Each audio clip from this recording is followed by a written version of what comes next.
Are you ready? My name is Vanda.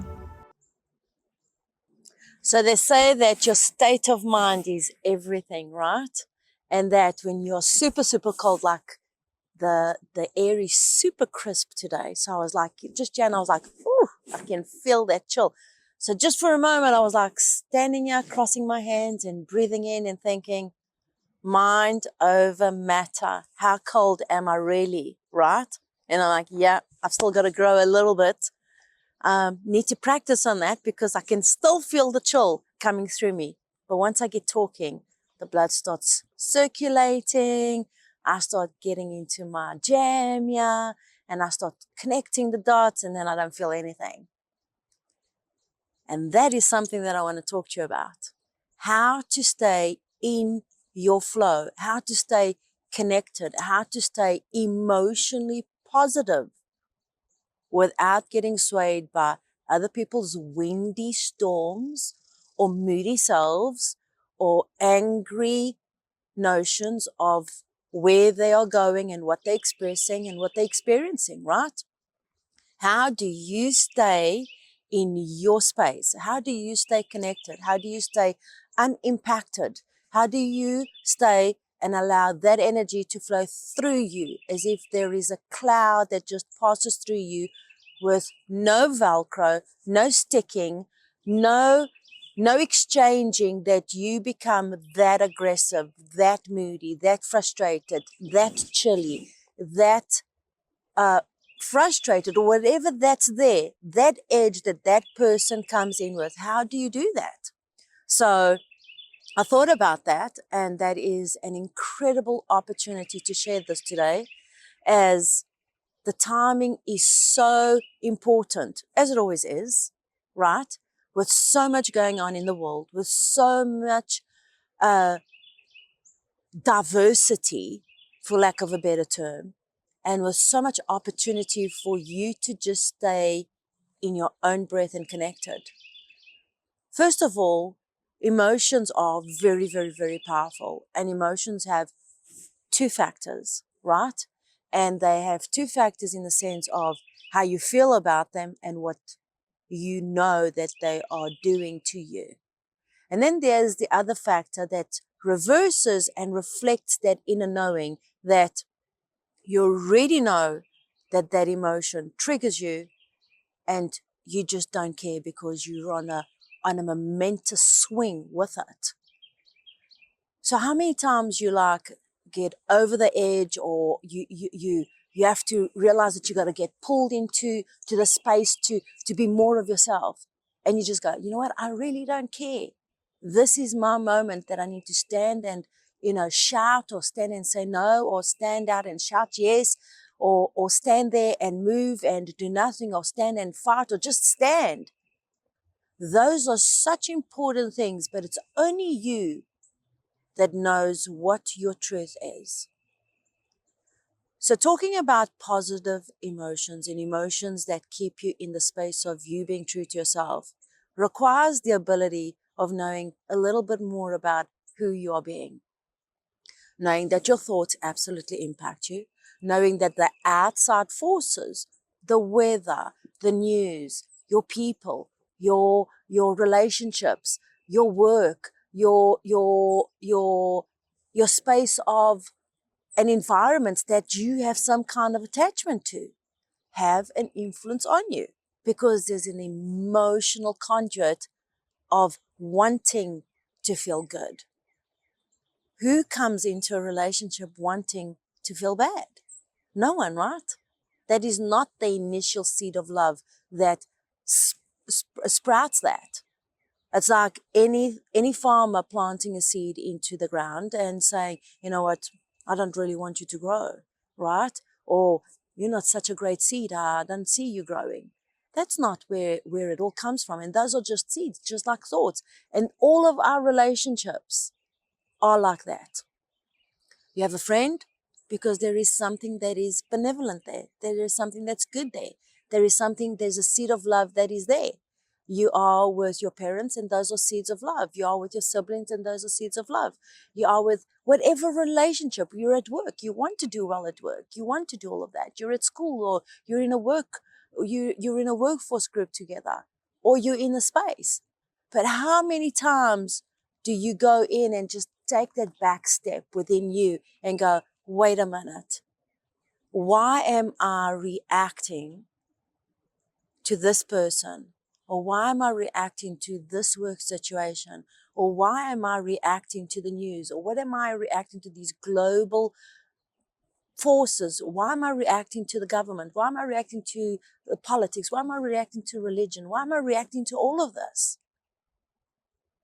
Because those are negative emotional tracks that if you are not in a positive frame of mind, okay, you are not emotionally able to keep your emotions steady and kind of like keeping them together, so that you are the one that's mastering your interactions with a moody friend or a frustrated coworker or an angry spouse or an irritated and frustrated hurt child or some kind of drama.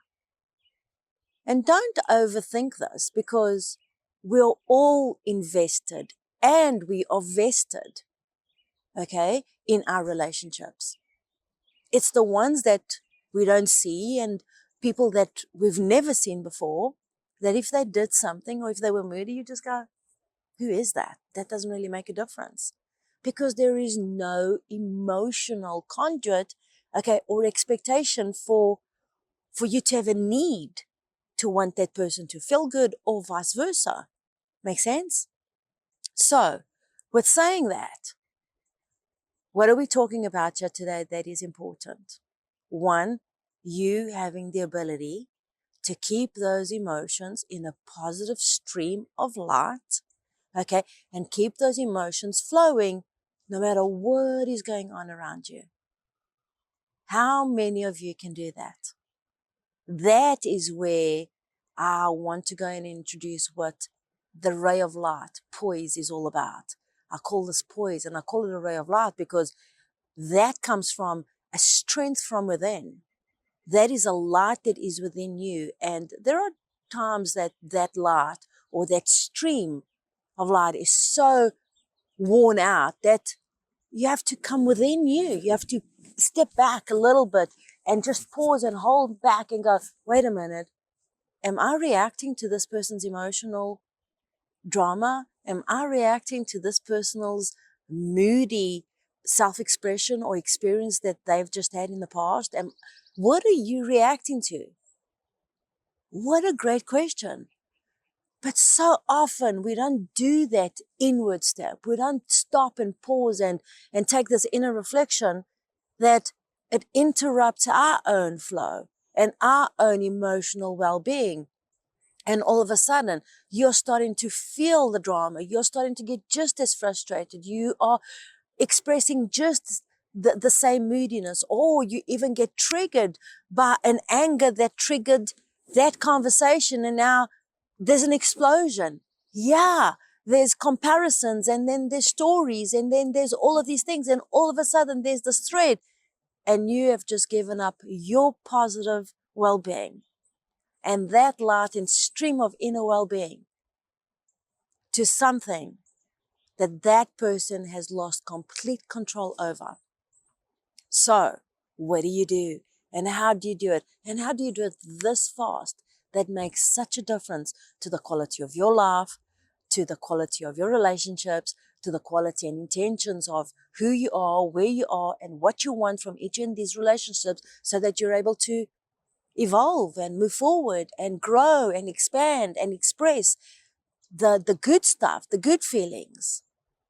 It's so vital and so important, because you do have the power, and we do come with a very, very strong personal antidote of strength within us, to our core, that we know when we are in our strength and in our core and in the pulse of heart, because we know those feelings that can no longer override you.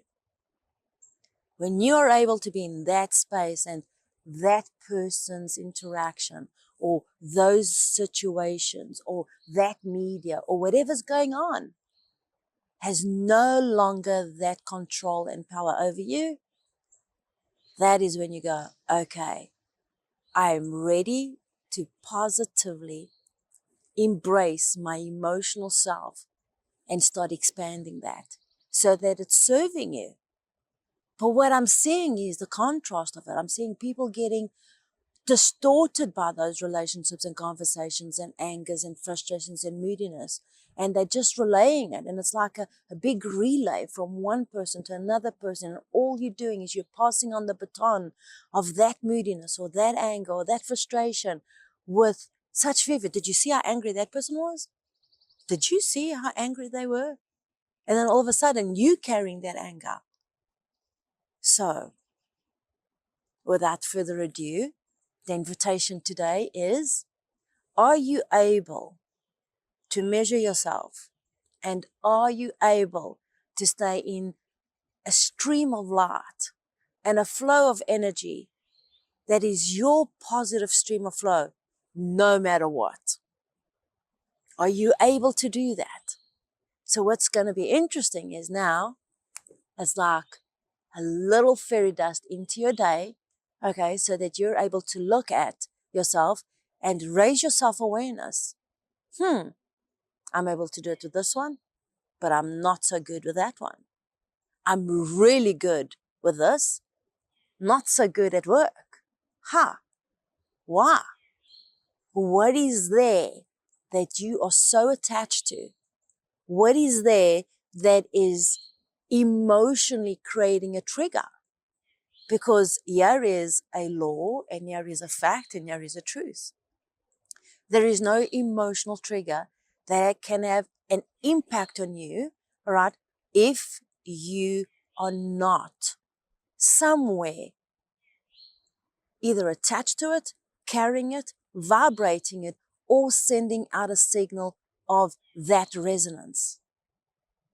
Because if it is, then that means that the law of attraction is broken. It means that that law, the conduit, there's no link anymore, and it's not working. And we know that that is not the truth. Everything is, law of the universes are, and we are in between ourselves learning how to be positive, okay? And allow the things that are negative to be negative without them disturbing us in our positive emotional well-being. If we are able to do that individually, and then you're able to inspire others by doing just that, could you imagine the ripple effect and the impact and awareness of all of that? It is a beautiful explosion of possibilities where everybody now is looking at, okay, do you have the potential to do that? The answer is, I think so. I know so. And the answer is yes. Okay. Do you have the bandwidth emotionally to do that? Now that is all up to you. You're the only one that knows where you are emotionally, all right, with your own relationship with yourself and with the aspects of yourself in the relationships with everybody around you. So what a great exercise, what a great opportunity to just, again, step back just a little bit. Bring yourself into the core center of your own focus wheel, your own wheel of light, your own wheel of who you are in your relationships, your own dance, your own connection with you being the aspects of who you are in your life, a mother, a sister, a friend, a worker, a business owner, an employee, an ambassador, a caregiver. And where are all of these emotions? Where are you getting pulled in negatively by who you feel you want to blame? Where are these pulls and these tugs? Where are they coming from? Because If they're coming from the outside and you're getting pulled and getting hijacked, well, are you being the victim or are you being the co-creator and partaker and allower of all of that? And that's the dance there. Well, it's not really my fault, but are you blaming you? And that's the thing you say we want to look at. People look in and they want to blame others, but then they go, okay, I'm not blaming anybody anymore. But you keep on blaming you. I shouldn't have done that. I could have done better. I should have said this. I need to do better. And I didn't look pretty, or I didn't feel smart. I'm not intelligent. I need to do this, or I need to get this, or I need to do that. I need to go buy that so I can feel, whatever the case is, or whatever your language is. It's that journey into the inner world of who you are. And taking that peek in and understanding, okay, I am a positive person, okay, and I have this dance with my negative spaces. Who do I become? Do I remain this positive emotional stream of light and flow, or do I tilt and give up that dance and flow and give it up to the other side? Great question, right? And only you are going to be in that place where sometimes you do, and you want to get to the place where most of the times you don't. Because if you're on this side, where most of the times you're recognizing how you are able to be in that positive frame and you're able to stay in that emotional space where it's not going to take you out of context, but you can still be present and tuned in to being listening or observing without the judgment. That's the big one, guys. Without the critical eye. Oh, even bigger. Without the inner talk within you. Then you're in a place of emotional stream of light. And that ray of light, of poise, is strong and it's radiating all around you, kind of shielding you from the negative creepers or those poisonous vines or those little hooks and thorns that get in the way of you just being absolutely wonderful and shining your light bright. So my name is Vanda, and welcome to this incredible series where we are having powerful conversations and raising your awareness to you mastering the best aspects of you. You knowing a little bit more of who you are and taking these little words into rays of light and bringing in this personal power and raising the possibility of you just living the greatest life you can. Okay? My name is Vanda.